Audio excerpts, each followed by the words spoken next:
Ang walang kamatayan at naninirahan sa liwanag, di malapitan na hindi nakita ng sinumang tao o makikita man. Pakita niyo yung Diyos daw. Hindi nakita ng sinumang tao o makikita man. Malinaw po, hindi si Kristo yun. Malinaw po, yung Diyos nakaukol lang sa isa at hindi sa tatlo. Sapagkat sabi, hindi makikita at hindi nakita at hindi makikita. O, paano ngayon to? Paano mo papaliwanag ngayon to, Ronald? Pipilipitin mo itong talatang to para mapaliwanag, para maipaintindi mo sa amin.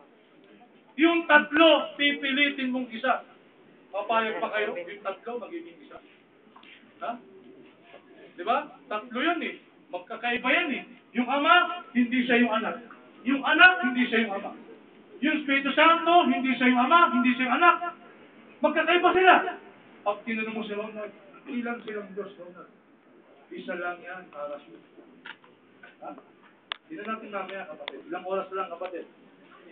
7 minutes? Ano? 6 minutes? Ano pa ho? Sabi. Unang Juan, 4:12. Walang nakakita kailanman sa Diyos. Dapat nakakita eh.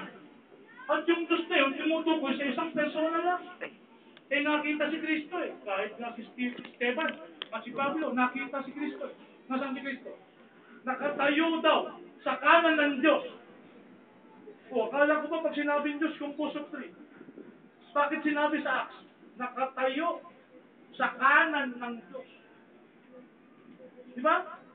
Magkaiba sila ngayon. Ngayon, kung sinasabi mo si Kristo ay Diyos, nakatayo sa kanan ng Diyos, ewan ko kung naintindihan mo yung salita. Kung siya Diyos, nakatayo sa kanan ng Diyos, ilan ngayon sila? Ha? Ilan? Dalawa! Ngayon sa kanya, isa pa rin yun. Ang hirap talaga maging sabatista, kapatid. O program yung pa yun. Ha? Ang tatlo ay isa, ang isa. Ha? Ilang minutes na kapatid, ha?